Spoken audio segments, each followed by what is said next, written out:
पधारे हैं। अरमान जी जैन है, इसी कड़ी में अरमान जी जैन साहब के फादर और हमारे प्रिय सबके पिता समान आदरणीय बाबूलाल जी जैन साहब, पप्पू मामा, इद्रिस मामू, जुगनू भाई जो काफ़ी एक्टिव है, और न्यूज़ की तरफ से आदरणीय दिनेश जी भट्ट साहब और जैन साहब पधारे हैं। मावली से आदरणीय नरेंद्र जी जैन साहब पधारे हैं, मैं इनका भी बहुत बहुत स्वागत करता हूँ। रियाज साहब और अपने मलातलई के सबसे वरिष्ठ उदयपुर के सबसे वरिष्ठ चंद्र सिंह जी कोठारी साहब पधारे, इनका भी मैं स्वागत करता हूँ। और साहब हमारे न्यूज़ की तरफ से पधारे हैं, मैं इनका भी स्वागत करता हूँ। लव जी वर्मा है जो कि राजस्थान सरकार की गहलोत साहब की योजनाओं को देखते हुए उदयपुर में, उनका भी बहुत बहुत स्वागत। हमारे बड़े भाई आदरणीय मोहसिन भाई पधारे हैं, उनका भी बहुत बहुत स्वागत। शारिक भाई पधारे, उनका बहुत बहुत स्वागत। जिला खेल अधिकारी शकील साहब पधारे, उनका बहुत बहुत स्वागत। विनोद जी जैन साहब पधारे, उनका बहुत बहुत स्वागत। आदरणीय मेघवाल साहब पधारे, उनका बहुत बहुत स्वागत। मैं इस स्वागत की कड़ी में वक्त जाया नहीं करते हुए, अजान भी हो गई है, नमाज का समय हो रहा है, मैं आदरणीय पवन खेड़ा साहब से निवेदन करूंगा कि हम आप ही को सुनने के लिए आए हैं, आप दो शब्द हमें। बहुत बहुत शुक्रिया हिदायत भाई और तमाम जिनको मैं कांग्रेस की और समाज की रीढ़ की हड्डी मानता हूँ। एक एक नाम, एक एक चेहरा जिनको मैं पहचानता भी हूँ, कई सालों से देख रहा हूँ। आप सबकी वजह से समाज में एकता भी रही है, भाईचारा बना रहा है और आपकी वजह से कांग्रेस मजबूत रही। आज समाज के सामने, मुल्क के सामने जो चुनौतियां आई हैं, उन चुनौतियों को देखते हुए बहुत ज़रूरी हो गया है कि हम अपने आपस के जितने भी मतभेद होते हैं, समाज में होते हैं, परिवार में होते हैं, आपस में भाइयों में होते हैं, वो तमाम मतभेदों को भुलाकर आने वाले 8-10 महीनों में, सिर्फ असेंबली चुनाव की बात नहीं कर रहा, मैं लोकसभा तक की बात कर रहा हूँ, तब तक सब एक होकर जो पार्टी निर्णय ले, जिसके हक में निर्णय ले, जिसको बी फॉर्म मिले, जिसको सिंबल मिले, उसके पीछे खड़े होना है। क्योंकि आप उस एक व्यक्ति के पीछे नहीं खड़े हो, आप कांग्रेस पार्टी के पीछे खड़े हो रहे हो। आप एक ऐसे नौजवान नेता के पीछे खड़े हो रहे हो जो 4000 किलोमीटर इस देश के दिलों को जोड़ने के लिए पैदल चला। आप एक ऐसे वरिष्ठ नेता हमारे मल्लिकार्जुन खड़गे साहब के पीछे खड़े हो जिनकी 50 साल की एक यात्रा रही है कांग्रेस में, और जो संघर्षों से वो गुजरकर यहाँ तक पहुंचे हैं।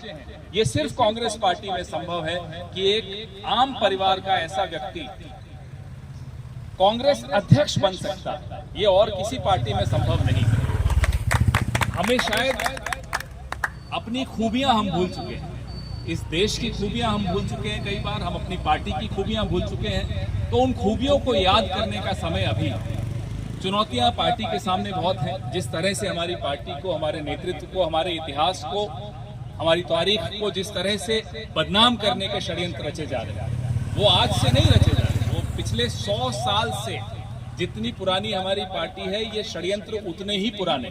लेकिन फिर भी ये पार्टी ना केवल जिंदा रही, आगे बढ़ती रही, देश को जिंदा रखा, देश की एकता को जिंदा रखा। ये ताकत है कांग्रेस पार्टी। इसलिए आपसे फिर से हाथ जोड़कर गुजारिश है कि अपने आपस के मतभेद को भुला दें।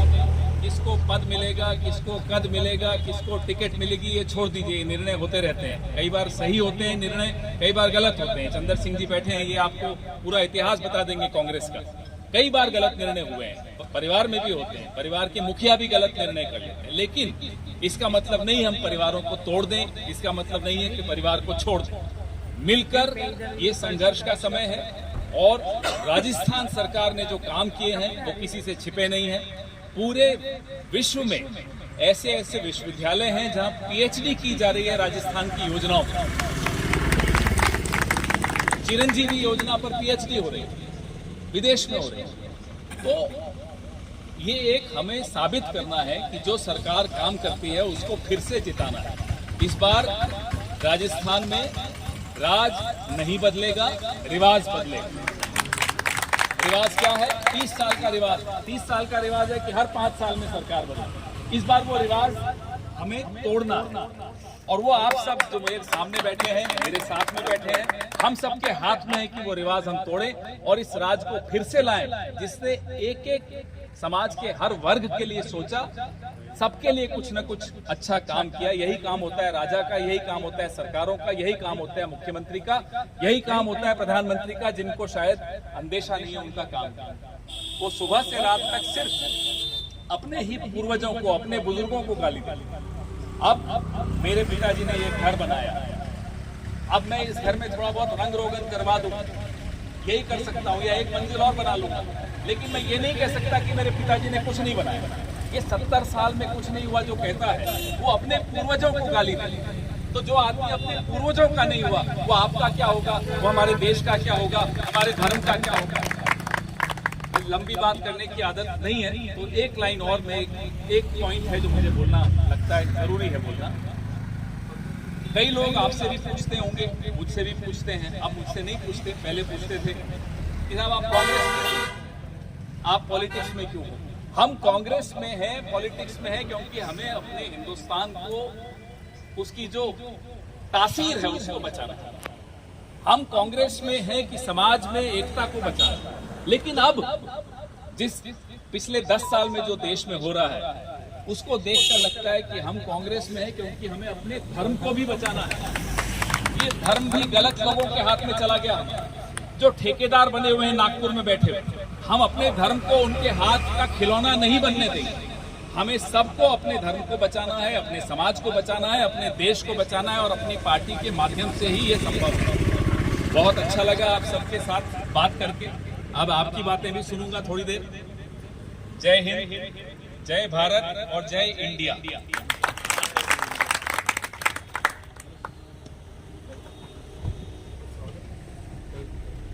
कोई अगर पवन साहब से कोई पूछना चाहता है, कोई बात करना चाहता है, तो अपना संक्षिप्त में 2 शब्दों में बात रखें।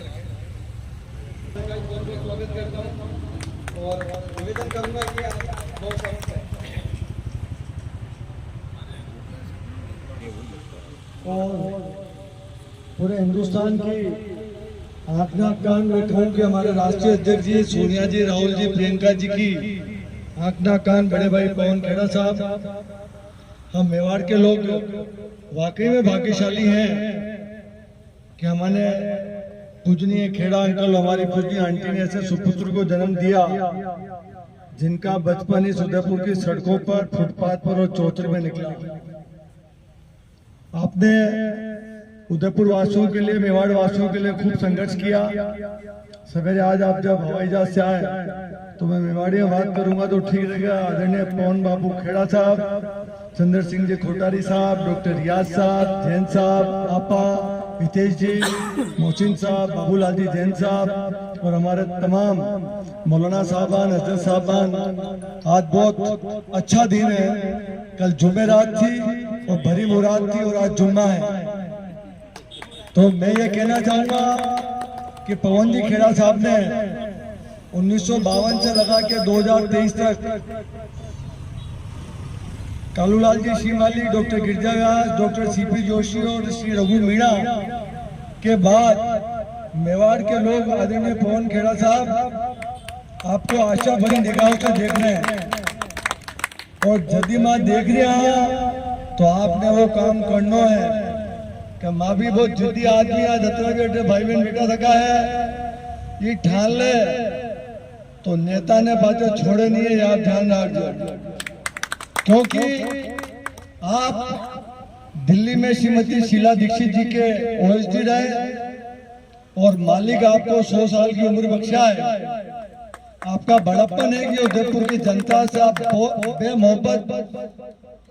मोहब्बत करते हैं। शीला दीक्षित जी का ओएसडी होने का मतलब ये होता है कि कोई एमएलए है, एमपी है, मंत्री है, महामंत्री है, पहले आदरणीय पवन खेड़ा साहब के चैम्बर से गुजरेगा और उसके बाद वो श्रीमती शीला दीक्षित जी से मिलेगा। मैंने मेरी आंखों से 1991 से लगाकर आज तक 7-8 मई 2023 तक मैंने मेरी आंखों से देखा है और ये बहुत बड़ी बात होती है जब आदमी शीला दीक्षित साहब का ओएसडी बन जाए, और एक मर्तबा नहीं है भाईजान, 3 मर्तबा।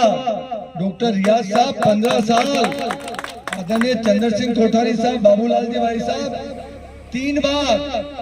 और आपने उदयपुर के लोगों के काम किए दिल्ली की सड़कों पर, चाहे वो एडमिशन का मामला हो, चाहे मार्बल व्यवसाय की समस्याओं का मामला हो, चाहे पत्रकारों का मामला हो, चाहे हमारी बहन बेटियों को दिल्ली में एडमिशन तो मिल गया लेडी श्रीराम कॉलेज में, लेकिन आपने वो एडमिशन मुकुल वास्तिक, जतिन प्रसाद, अभिषेक मनु सिंह जी, जॉर्ज के साहब के यहाँ जाकर आपने एक नहीं 100 नहीं हजारों लोगों को आपने ऑब्लाइज किया। ये मैं नहीं कह रहा हूँ, और मेरी कोई राजनीतिक महत्वाकांक्षा भी नहीं है। पवन खेड़ा साहब, आपने तो मुझे 20 साल पहले ही दिल्ली में 10 नेताओं से मिला दिया था कि पंकज भाई को टिकट दो। मैं तो अपने आप को भाग्यशाली मानता हूँ कि मुझे आपके साथ यूथ कांग्रेस में काम करने का मौका मिला। मैं अपने आप को भाग्यशाली मानता हूँ कि प्रत्युष पत्रिका के सलाहकार बोर्ड के आप माननीय सदस्य हैं, और मैं इस बात से भी अपने आप को गौरवान्वित महसूस करता हूँ। जब आपने गृहस्थाश्रम में प्रवेश किया दिल्ली में हमारी भाभी के साथ, तो डबोक एयरपोर्ट पे उतरे तो आपका बड़प्पन था। आपने कहा पंकज पहले मैं कांग्रेस मीडिया सेंटर जाऊंगा, उसके बाद फिर मैं पापा मम्मी के घर जाऊंगा। अब हम मेवाड़ के लोगों का फर्ज बनता है तमाम शहर की जो राजनीतिक गतिविधियां हैं, कहाँ गए हमारे जनाब साहब शकील साहब, स्पोर्ट्स ऑफिसर साहब, हमारी भतीजी का निकाह कल है। आपका हमारा फर्ज बनता है कि हम ब्याज से ऋण उतारे। चंद्र सिंह जी कोठारी साहब, मैं गलत बोल रही हूँ, आप करेक्ट कर दीजिए। डॉक्टर रियाज साहब, बाबूलाल जी भाई साहब, हितेश जी, परवीन आपका, हमारी बहू रानी, हमारे भाईजान, जितने 36 कौम के लोग बैठे हैं, और प्रतिपक्ष के नेता साहब कहाँ गए हमारे, तमाम जो हस्तियां बैठी है। पवन खेड़ा साहब, जिस दिन भाई साहब असम के राज्यपाल बन गए, लोगों ने मैंने मंडी में क्यों यार पंकज जी थाने वाली पवन खेड़ा ने लिया, वो आदमी गम लोकल तो है। ये हमारी भावनाएं बोल रही है, इसमें कोई राजनीति नहीं है, क्योंकि उदयपुर मेवाड़ का गौरव है। यहाँ से मैसेज पूरे उदयपुर, डूंगरपुर, बांसवाड़ा, चित्तौड़, राजसमंद, प्रतापगढ़ का जाता है। राजस्थान में गहलोत सरकार ने बहुत शानदार काम किया, बहुत जानदार काम किया। नाखून से लगा के सिर तक किसी भी वर्ग, समुदाय, स्त्री पुरुष को नहीं छोड़ा। और मैं तो कहूंगा जो हमारे भाईजान है पार्षद साहब, जो बीएससी नर्सिंग है, इनका संबोधन करना भूल गया। इनकी बहुरानियां हो, हमारी बहुरानी, तो मैं तो चाहता हूँ एमएससी नर्सिंग भी करें।